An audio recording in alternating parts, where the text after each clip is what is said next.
You ever hear about a whole city just disappearing? Not like Pompeii. Not like some natural disaster wiped it off the map. I'm talking about a place where 80,000 people lived normal lives, went to work, raised kids, complained about traffic, and then one night, every single one of them was just gone. No news coverage, no explanation. Just empty streets and locked doors. I lived there. My name's Ethan Cross, and I'm probably the only person left who remembers Grayford, Oregon, and I'm here to tell you what really happened. Grayford wasn't special. Tucked between the Cascade Mountains and a stretch of dense pine forests, it was your typical mid-sized American city. Population around 82,000. A couple high schools, a downtown with those hipster coffee shops and overpriced thrift stores. Nothing crazy. I worked IT for a medical supply company, lived in a duplex on Marlowe Street, had a girlfriend named Rachel who taught 3rd grade. We'd been talking about getting engaged. Life was fine, normal. Boring, even until September 14th, 2021. That was the day everything started. It began with the smell. I remember waking up that Tuesday morning and immediately noticing it. This weird, metallic temps in the air, like pennies or blood left out in the sun too long. Rachel noticed it too. "Babe, do you smell that?" she asked, wrinkling her nose as she poured her coffee. "Yeah. Smells like a damn junkyard," I muttered. We checked the news. Nothing. No chemical spill, no factory leak, no emergency alerts. Just the smell. By lunchtime, everyone in town was talking about it. Social media was blowing up. Facebook groups, Reddit threads. The local news even ran a segment, but they had no answers. "Authorities are investigating," they said. Classic non-answer. The next day, the smell was worse. And then the headaches started. Not just me. Everyone. People at work were popping Advil like candy. Rachel came home early because half her class was complaining of migraines. The ER was packed. I called my mom, who lived 2 towns over. "You feeling all right?" I asked. "Yeah, honey. Why?" "No headaches. Weird smells." "No, ... "Ethan, are you okay?" That's when I realized it was only happening in Grayford. By Thursday, things got weirder. People started acting off. I'm talking subtle stuff at first. Coworkers zoning out mid-conversation. Neighbors standing in their yards at night, just staring at nothing. Rachel would wake me up at 3 a.m.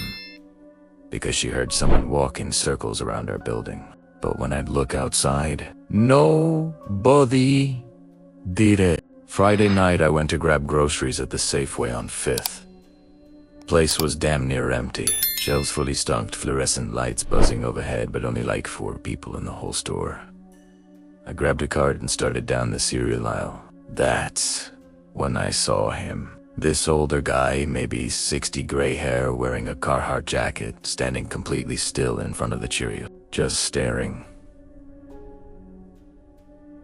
"Excuse me," I said, trying to get past. He didn't move. So his head turned. Slowly. Too slowly. And when he looked at me, his eyes were wrong. Not like glowing or black or anything Hollywood like that. Just empty. Like someone had scooped out everything that made him human and left the shell behind. He smiled. Not a friendly smile. A smile that said, "I know something you don't. You should leave," he whispered. Then he turned back to the cereal like nothing happened. I got the hell out of there. Saturday morning, I woke up to Rachel shaking me. Ethan, wake up." Her voice was shaking. "What? What's wrong?" "Look outside." I stumbled to the window. Our street was packed with cars, not parked. Just stopped. In the middle of the road, doors open, engines running. But no people. "What the fuck?" I breathed. Rachel grabbed my arm. We need to leave. Now. Leave. What are you? I do wanna know what is happening, but something is wrong with this place, Ethan. We need to go. Today, I wanted to argue. Tell her she was overreacting, but deep down, I knew she was right. We packed fast clothes. Laptop. Cash. I tried calling my boss to say I wasn't coming in Monday. No answer. Tried my buddy Mike. Straight to voicemail.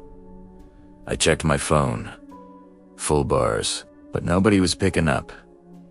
Let's just go, Rachel said, voice tight. We got in the car and headed for the highway. Route 26 was the main road out of grip. Straight shot west toward Portland. We made it about 3 miles before we hit the roadblock. Not a police barricade.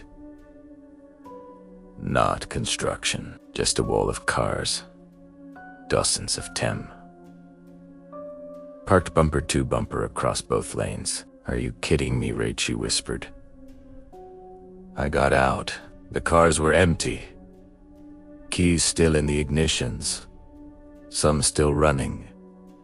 And beyond them, a line of people, standing shoulder to shoulder across the highway, blocking the road. Men, women, kids, all ages, all standing perfectly still. Facing us. Ethan, Rachel's voice cracked. Get back in the car. One of them stepped forward. It was a guy from the Safeway. You can't leave us side calmly. Not yet. Who the hell are you? I shouted. What is this? You'll understand soon. Then all at once they smiled. Every single one of them. I ran back to the car, threw it in reverse and floored it. We tried every exit. Rue 18 County Road 47. Even some dirt back road through the woods. Every single one was blocked, and every time there were people just standing there, watching. By sunset, we were back in town. Empty now, completely silent except for the wind and the hum of streetlights. We're trapped, Rachel whispered. I wanted to tell her she was wrong, but I couldn't. That night the sirens started, not tornado sirens, not fire alarms. Just this low droning wail that seemed to come from everywhere at once. Then every screen in the city turned on. TVs, phones, laptops, even the big electronic billboard downtown, all of them showing the same thing. The government seal, and then a voice. Come. Professional. Cold.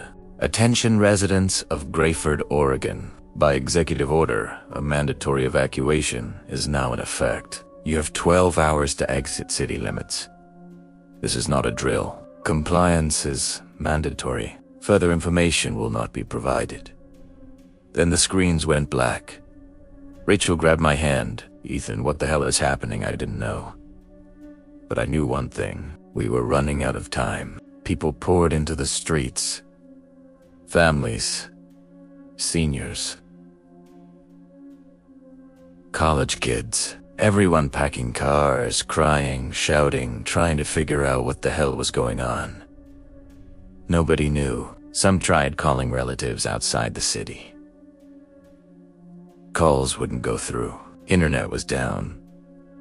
We were cut off. Rachel and I joined the convoy, heading for the highway. Hundreds of cars, all heading west. This time, the roadblocks were gone. The people were gone. We drove in silence, surrounded by the glow of taillights. Nobody spoke. Nobody honked. It was like a funeral procession, and then about 10 miles out, we saw them. Military trucks, dozens of them, parked along the roadside. Soldiers in hazmat suits watching us pass. Rachel rolled down her window. Hey, what's going on? Why are we being evacuated? The soldier didn't answer. Didn't even look at her, just stared straight ahead. like we didn't exist. We made it to a motel in Bend about 60 miles away. Exhausted, confused, terrified.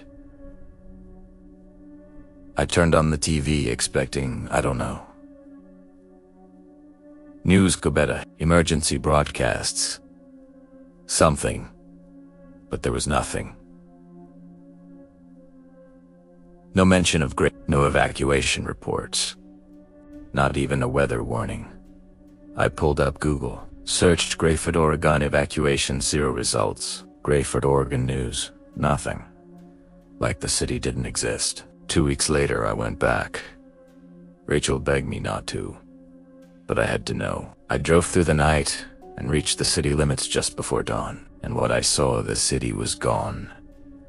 Not destroyed. Not burned, just erased. Buildings, roads, homes, all still there, but empty. Hollow, like a movie set. No cars. No people. No signs of life. I walked through downtown, past my old duplex, past the Safeway. Everything was clean. Too clean. No dust. No graffiti. No animals. Just nothing. And then I found it. In the town square, a metal plaque, bolted into the ground. It read, "In memory of the Grayford incident, may we never forget what was lost." No date. No explanation. I took a picture. When I checked my phone later, the photo was corrupted. Just static. I spent years digging. FOIA requests, dark web forums, conspiracy threads. Most people thought I was crazy, but I found breadcrumbs. Declassified documents mentioning airborne psychological agents. A deleted CDC memo about large-scale behavioral testing. An archived military report referencing Project Clearwater, a program designed to study mass population control through environmental manipulation. Grayford was a test site. We were lab rats. And here's the kicker. I found a list of 43 other US cities flagged for potential Phase 2 implementation. I won't say which ones, but if you live in a mid-sized town that feels a little too quiet lately, if you start smelling something metallic in the air, if people around you start acting just a little bit off, get out. Because the evacuation order, that's not a rescue. It's a cleanup. I still live in Oregon. Different town. Different name. But sometimes late at night I'll check the news. And every few years I'll see it. A small town, middle of nowhere. Suddenly evacuated. No reason given. And I'll know. They're still running the program. And one day it might be your town next. Sweet dreams, America.